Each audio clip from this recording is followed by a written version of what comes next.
کیوں یعنی وہاں پہ بادشاہت ہمیں راس نہیں آئی، وہاں پہ یعنی نیم جمہوری حکومتیں ہمیں راس نہیں آئی، پھر اس کے بعد ہمیں یعنی مجاہدین کی جنہوں نے یعنی انقلابی لوگوں نے جو جتنی قربانیاں دی وہ ہمیں راس نہیں آئی۔ ڈاکٹر نجیب نے حکومت کی قربانی دی اور اس نے کہا کہ جنیوا ایکارڈ کے مطابق میں کرسی چھوڑتا ہوں اور مجاہدین کے حوالے کرتا ہوں، اور مجاہدین کو خانہ کعبہ لے کے گئے اور وہاں پہ قسم اٹھائی، لیکن آج وہ یعنی جتنی خرابی ان کے دور میں ہوئی شاید کبھی نہیں ہوئی تھی، وہ ہمیں راس نہیں آئی۔ اس کے بعد پھر یعنی طالبان آئے، طالبان کی حکومت بھی ہمیں راس نہیں آئی، 2 دفعہ آئے، دونوں دفعہ امریکہ آیا اور یہاں پہ تباہی مچا کے گیا، تورا بورا بنا۔ پھر اس کے بعد کرزئی صاحب آئے، وہ جمہوری حکومت تھی، پھر اشرف غنی صاحب آئے، وہ جمہوری حکومت تھی، وہ بھی ان کو راس نہیں آیا، اور پھر اس کے بعد آج کی جو حکومت ہے یہ تو 100% امریکہ اور پاکستان کی مرہون منت ہے۔ یعنی دوحہ میں جو مذاکرات ہوئے اس میں تو اشرف غنی کو شامل ہی نہیں کیا گیا تھا، افغانستان کو تو پوچھا تک نہیں گیا۔ تو اگر یہ حکومت بھی ان کو راس نہیں ہے اور ان سے بھی اس کی بات نہیں بنتی تو آخر سوچنا پڑے گا کہ کہیں ایسا تو نہیں ہے کہ ہماری اپنی پالیسیوں میں اتنی کمی ہے کہ تمام تبدیلیوں کے باوجود بھی افغانستان جیسا دوست آج ہمارا یعنی ان کے تعلقات خراب ہو گئے۔ آئیں کہ ہم اپنے آپ پہ بھی سوچیں کہ ہماری خارجہ پالیسی بھی ناکام، ہمارے اندرونی پالیسی بھی ناکام، اور دہشت گردی کے خاتمے کے لیے نیشنل ایکشن پلان کے 20 نکاتی ایجنڈا جو متفقہ ایجنڈا تھا، جو کہ ہمیں آرمی پبلک اسکول کے بچوں کے خون کے مرہون منت ملا اس کی قربانیوں کی بدولت، اس پہ بھی ہم نے یعنی کچھ عمل نہیں کیا، اور آج ہم کہہ رہے ہیں کہ اس پہ عمل ہونا اگر ہوتا تو اب بہت اچھا ہوتا۔ ISPR نے کہا تو کس نے روکا تھا،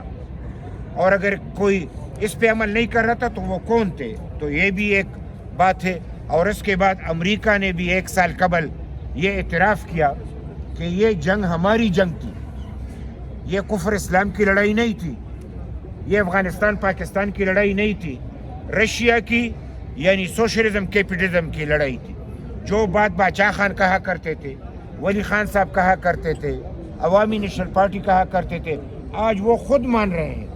اور اس کے بعد DGISPR نے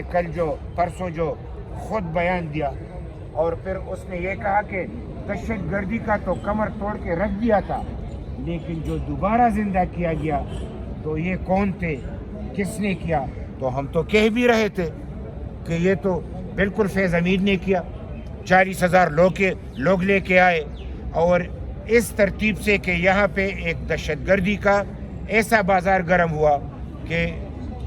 گوہاٹ سے لے کے ہمارے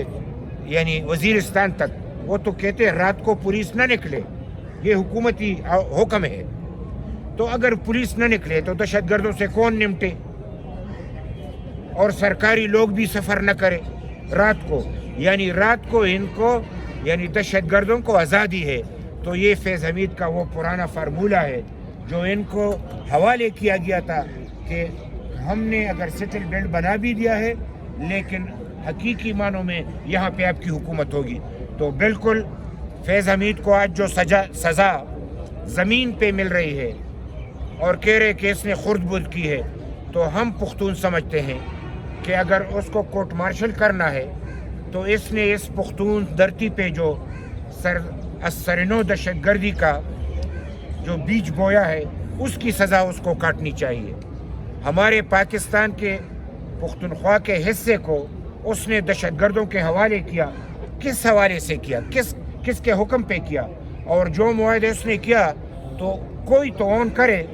آج اگر DGISPR کہہ رہے کہ وہ غلطی تھی تو غلطی کس نے کی، اس غلطی میں کون شامل تھے، اور جو بھی شامل تھے تو فیض حمید تو اکیلا نہیں تھا، فیض حمید کے ساتھ تو بہت سارے تھے، یعنی اگر میں گننا چاہوں تو آپ تو سارے جانتے ہیں، تو تمام لوگوں کو چاہے وہ فیض حمید کے سیاسی ونگ کے ساتھی ہو، دہشت گردی کے ساتھی ہو،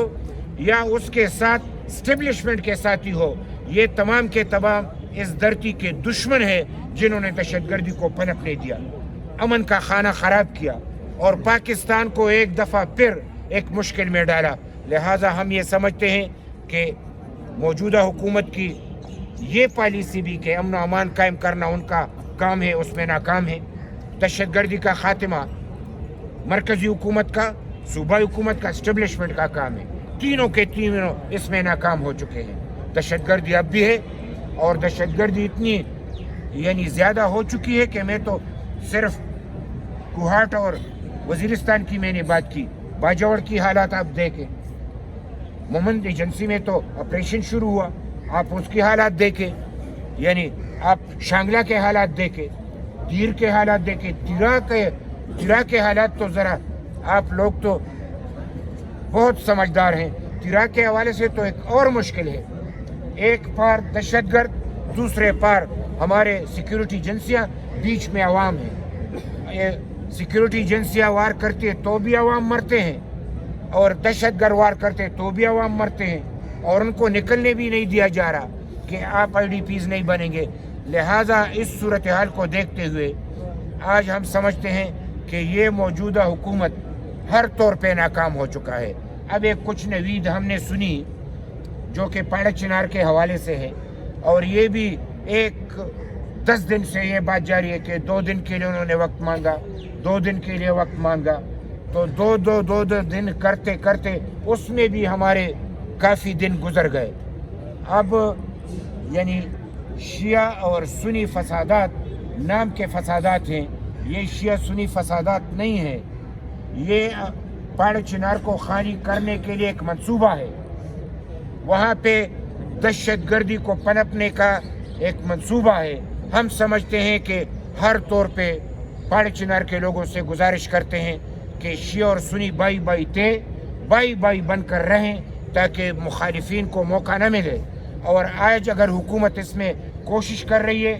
ہم سمجھتے ہیں کہ ان کو کامیابی ملی تو یہ ہماری خوش قسمتی ہوگی۔ ہم اچھے بات کی حمایت کرتے ہیں اور غلط بات کی مخالفت کرتے ہیں۔ لہٰذا اگر آج پاڑک چنار کا مسئلہ خدا کرے حل نہیں ہوا تو بھی اس میں جو تمام کی تمام غلطیاں ہیں، یہ حکومت کی پالیسیوں کی غلطی اور اس کو تبدیل کرنا ہے۔